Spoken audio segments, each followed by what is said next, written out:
Hi, welcome back to yet another video. If you watched the last video, you are a champion. And if you're watching this video, you're still the champ. You're still on top. I appreciate you. Today I had a couple things on my mind, as I always do, and I just felt like sharing them with you. I know that I mentioned healthy confrontation a few times in the last few videos, and I just wanted to dive a little bit deeper into what that means to me and what that looks like. So what is healthy confrontation? From my understanding, healthy confrontation is geared toward understanding. The point of healthy confrontation isn't to be right, but to be understood. If you want to make someone feel bad for making you feel bad, your motivations are off, and that's no longer healthy confrontation. That's just confrontation. And confrontation is not what we're here for. I know that it can be a temptation sometimes to want to just make that person feel as bad as they made you feel. But trust me, that is just going to be an unsustainable way of living, and you are not going to have friends for very long. If you feel like you've been wronged, healthy confrontation is such an essential tool in bringing clarity to the situation and bringing the people involved closer than they were prior to this misunderstanding. I found myself before having these tools being always frustrated with somebody. There was just always someone on my list of people that I was frustrated with. And I was allowing it to occupy so much space in my mind that when I was with other friends who I enjoy, I wasn't able to enjoy myself anymore because something would remind me of this other person who did me wrong. And then my brain would go down this trail of thought of remembering that moment and then having a one-way conversation in my mind with that person who did something wrong to me. And isn't it kind of funny that we all do that? We all have these one-way conversations in our mind with someone who has offended us or upset us, where we typically just get more riled up than we were with whatever had happened before, and now we're even more upset, and this person hasn't even made one statement. This person's probably not even thinking about what they did that you perceived as wrong towards them. It was just a passing thing, but you've allowed it to have such a chokehold on you that you've become more frustrated and bitter towards that person that you don't even want to look at them in the eyes. It's crazy that we do that, but we all do that. Have those one-way conversations and arguments in our mind, and it tends to be that we never win those conversations. Nobody wins by having one-way conversations in your mind. The best thing to do is go directly to the person and talk to them. When I was having these cycles in my mind of just being frustrated with people, I would always have these venomous thoughts and these venomous comebacks for any time that someone did something wrong to me. And it got to the point to where I was preemptively figuring out what I would say to someone if they were to do something wrong to me. It really set me on this crazy path. Someone who had done zero things wrong to me, I'm already thinking like, oh, this person is going to do me wrong somehow because this other person did. So these are the things that I'm going to do if they do that to me. And then I'm frustrated towards this person who literally has done nothing to me. And I know I'm not the only person who has gone through this or felt this way, but for me, I realized that this was a defense mechanism. And so what I ended up doing was building walls around myself so that people couldn't get in and people couldn't hurt me. Because if they're on the outside looking in, they can't hurt me. But if they're on the inside and they see what's going on and how I'm feeling, and I'm allowing them to have a space to where I'm vulnerable and they can hurt my feelings, then I can be hurt. But I was trying so hard to prevent that. And by doing that, I was blocking out good relationships and good people and keeping them at an arm's distance rather than allowing myself to be vulnerable and to be hurt because I didn't know what to do once I got hurt. I thought that when I got hurt in a relationship, that's just the end of it. You just don't talk to that person anymore. You just write them off and honestly burn that bridge. That is an insane way to live. And we have these thoughts in our mind and we don't say them out loud and realize how out of pocket they are. Whenever I'm having a negative thought pattern towards somebody or towards something, I just would build it up and build it up and build it up. But as soon as I would say it out loud to somebody, I would realize that the beef was so much smaller than I had made it in my mind because I'd had that one-way conversation for so long and I made it to where it was this mountain when it was just a speed bump in the relationship.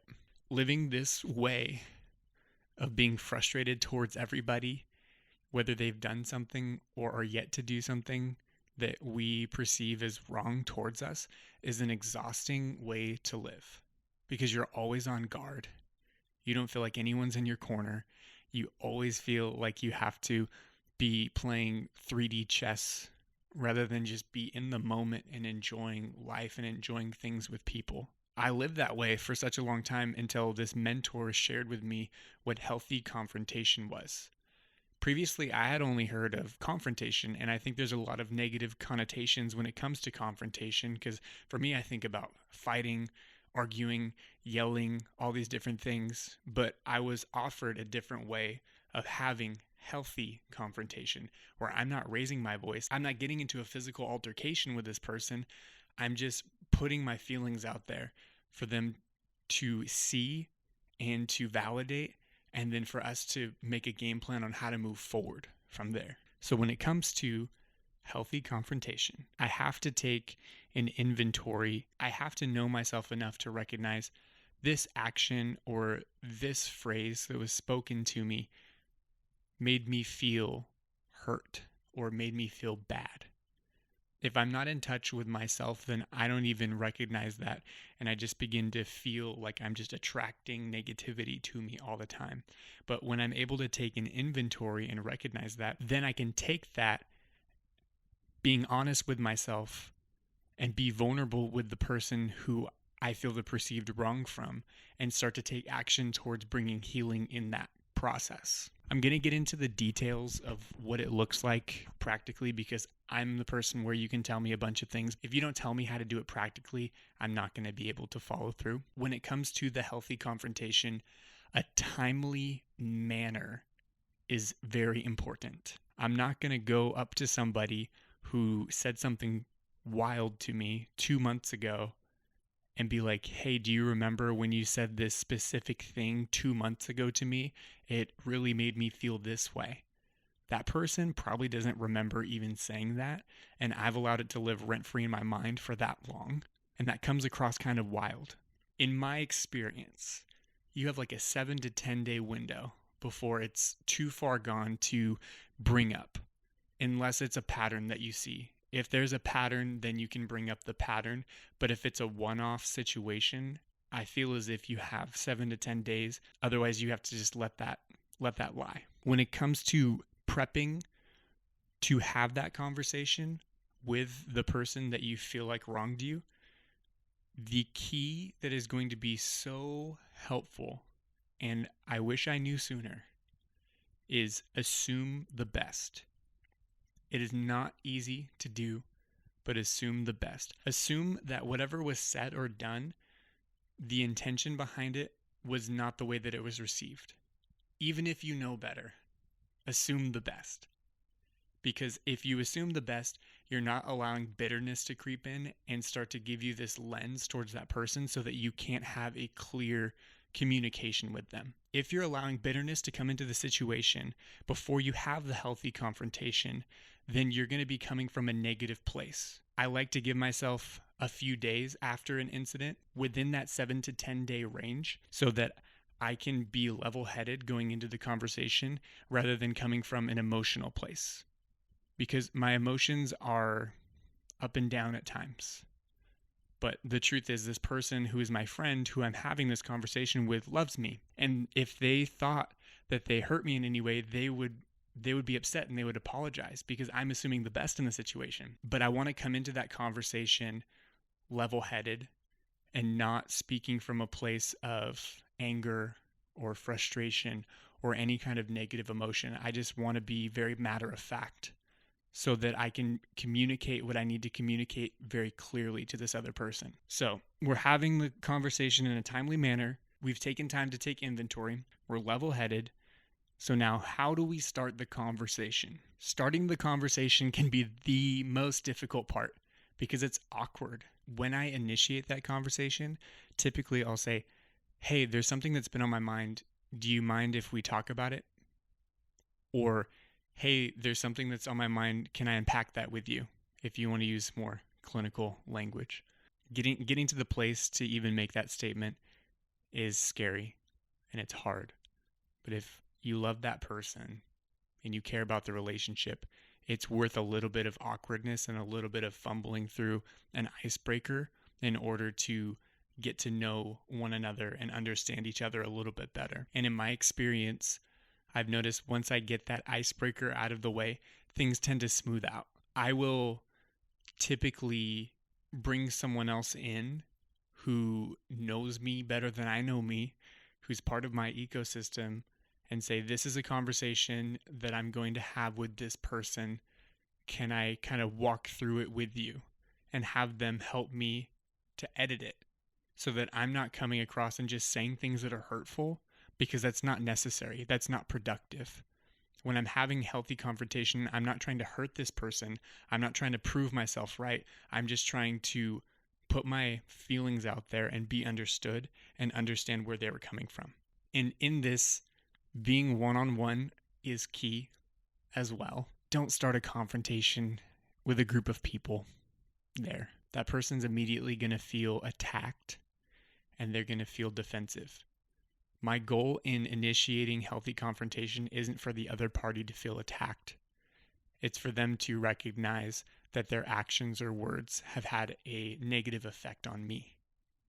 It's not that I'm saying that they're the worst person in the whole world. And especially in front of a bunch of people, I would hate if someone tried to have healthy confrontation with me in front of a bunch of people when it was something that was between the two of us. That just doesn't seem fair to that other person. Also, when initiating the hangout to have the conversation, don't send a text like, we need to talk, or can we talk? Anytime someone sends me a text like that, and probably for you too, I am just filled with so much anxiety.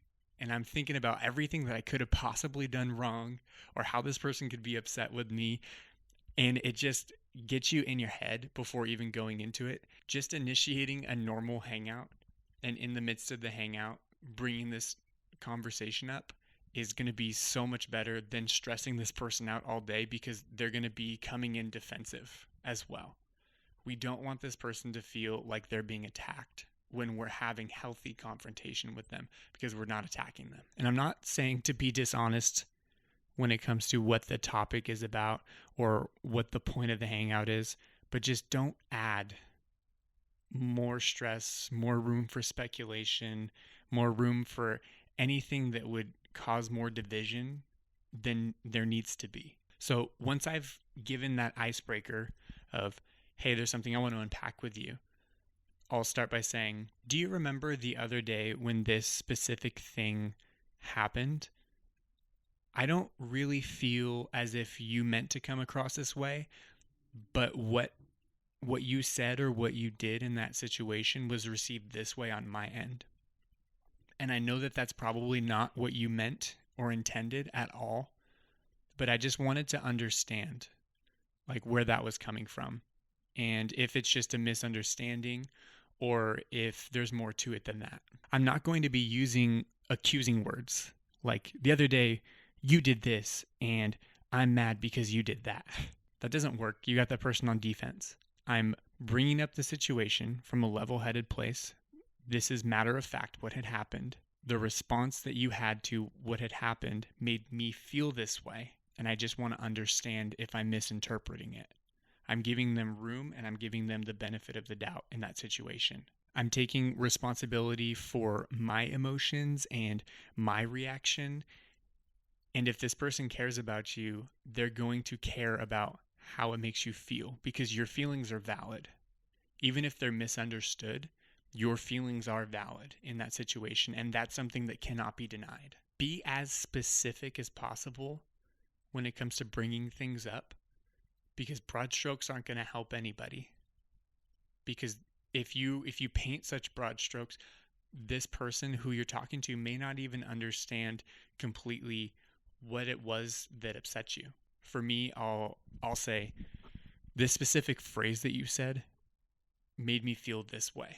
And then that brings clarity, and I'm being as specific as I possibly can in order to bring a resolution and to bring clarity. Because again, healthy confrontation, the point is bringing people closer together and having more understanding and more clarity.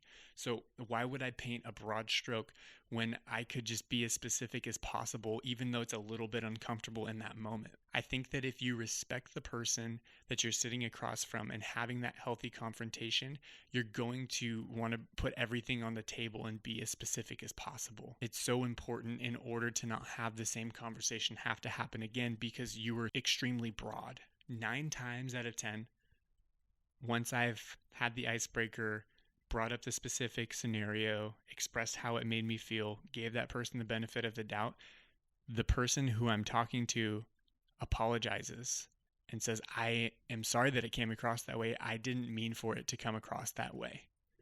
This is actually what I was trying to say, and I'm sorry that it was misinterpreted.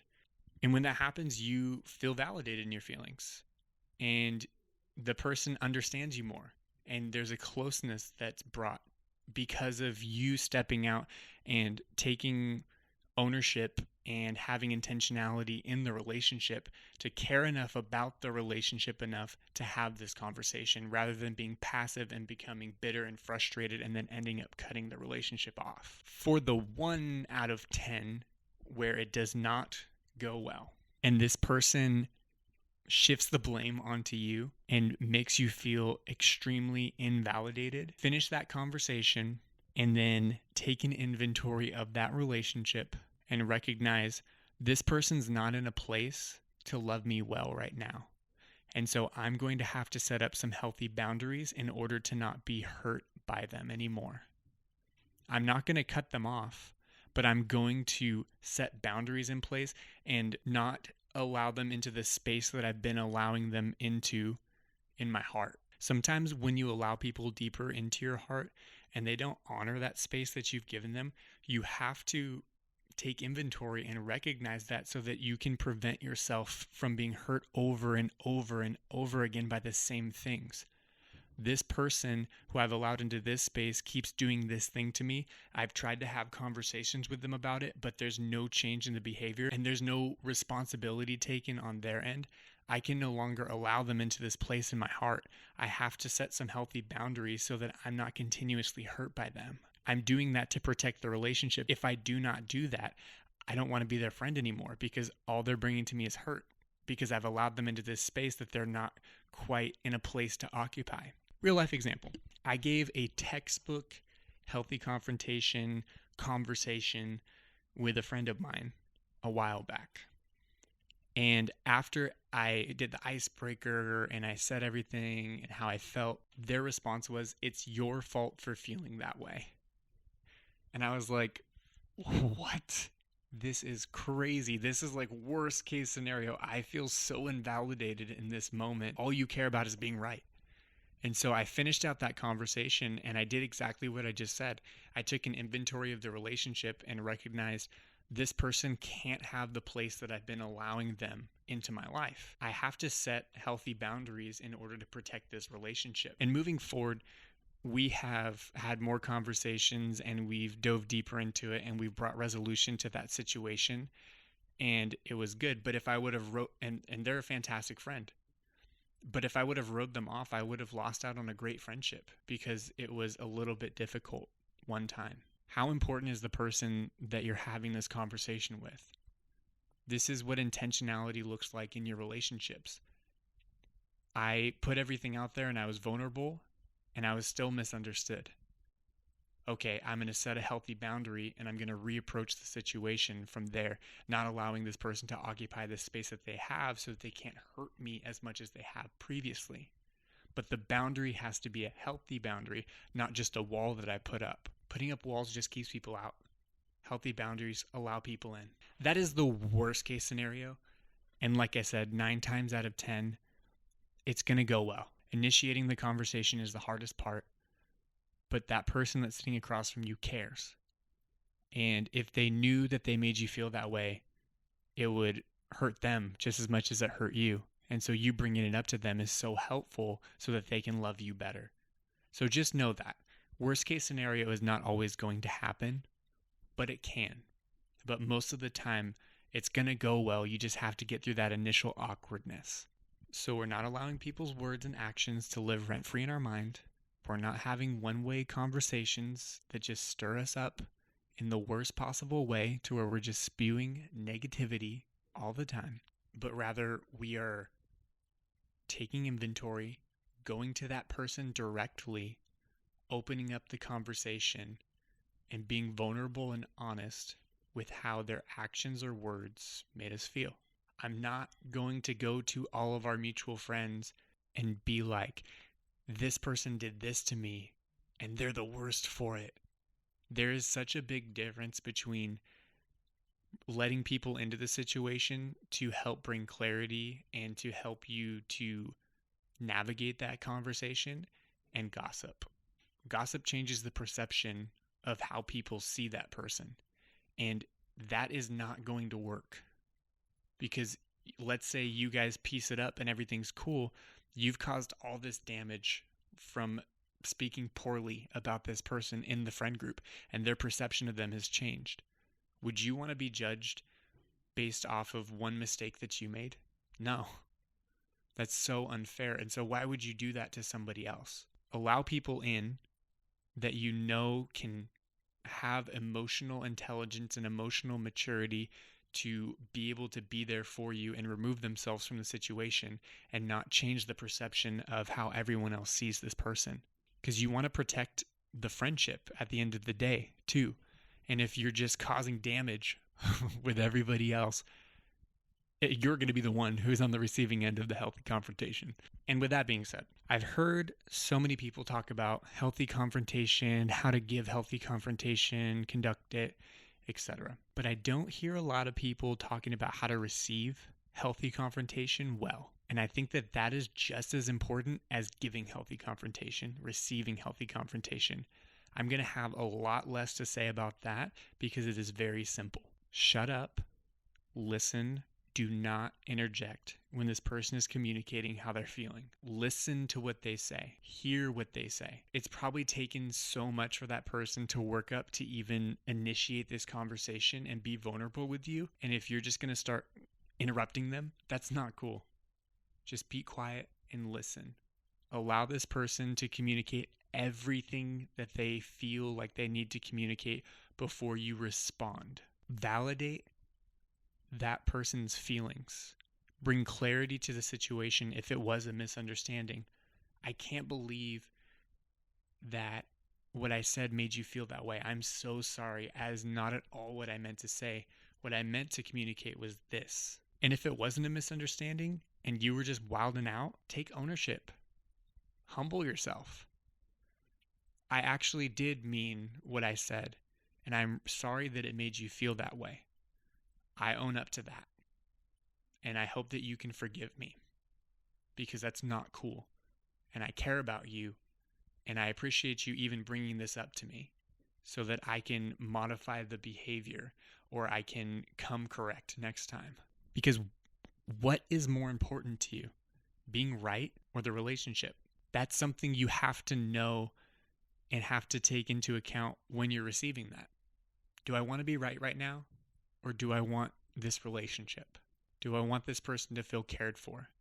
Because this person cares enough about me to even bring this to me rather than going and talking to everybody else. When people bring stuff up to me and have healthy confrontation with me, I feel so loved and cared for. I don't feel like I have to be on the defense. This person cares enough about me to talk to me rather than going to everyone else and causing their perception of me to change. This person cares to come to me. I think that that is the perspective that we should have as the person receiving the healthy confrontation. This person cares, and so I should care. Something that I like to do when I'm receiving healthy confrontation from someone is after I've apologized, after I've validated their feelings, after I've allowed them to communicate everything they need to communicate, I ask, is there a way that I can be better moving forward? Is there a different phrase I can use based on the phrase you said made you feel this way? Is there a different action I can take based on the action that you said made you feel this way? Because now we're collaborating and now we're able to figure it out together, because it may not be what I'm saying or doing, but a specific phrase triggers that person to something that someone else has done in the past that they haven't worked through completely or are working through.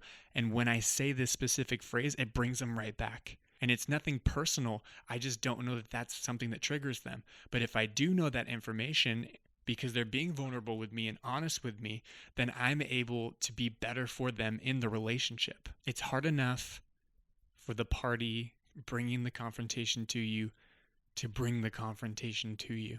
So listening, validating, modifying behavior if needed, and bringing clarity and resolution to the situation is the best way to maintain healthy relationship.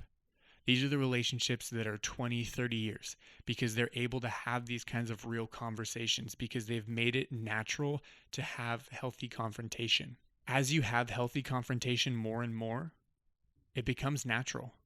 And it doesn't become this thing you have to build yourself up for an icebreaker. But initially it will be. And that's okay because you're creating a new habit. You're taking care of yourself and you're taking care of the relationships that you have. You're not being passive anymore with either thing, with the friend or with you. You love yourself enough to recognize this made me feel a way and I'm going to bring it up because I'm important enough to bring it up. There's been so many times when I'm like, well, it's not that important. It's whatever, but it's not because it made me feel some way. And I have to care about myself enough to bring it up. I have to care enough about the other person to bring it up because if I'm not bringing things up to the other person, I don't care enough about that relationship. That's what I'm communicating. You do me wrong once, we're done. That is not a caring, loving relationship. And I want so badly for everyone to have healthy relationships, healthy confrontation, healthy boundaries. I think bringing health back to relationships is going to be what changes everything for everybody. It's going to make the world spin just a little bit better. And with that, also, take inventory. Don't go confronting everybody about every single thing. Don't be that person. There are things that need to be confronted, especially if you see a pattern. A pattern needs to be confronted. A big thing needs to be confronted. But someone didn't hold the door for me. I don't need to confront them for that. Someone didn't, wipe off the kitchen counter after they made a mess. I don't need to confront them when it happens once.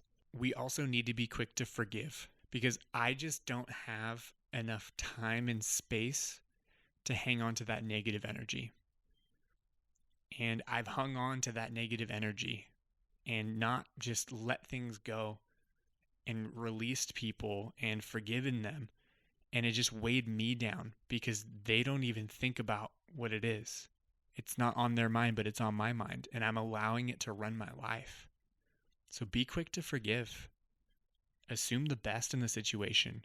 And if you really do need to have a conversation, have it. But that's why I also have people that I trust more than myself so that I can say, hey, this happened.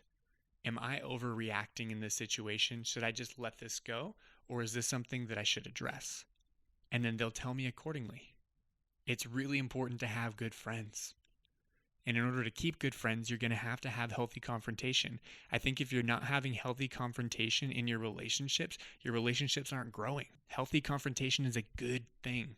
It brings you closer together. You have more clarity, more understanding. You know how to love each other better. It is so important to longevity in relationship. I hope that my experience has added tools to your tool belt and helped bring clarity on what healthy confrontation looks like, how to give it, and how to receive it. If you just needed to be reminded to have healthy confrontation, or if you're having healthy confrontation for the first time, you got this. I believe in you. This is what it looks like to fight for relationships. This is what it looks like to bring intentionality into relationships. It's not always easy, and that's okay, because sometimes the best things in life are worth fighting for.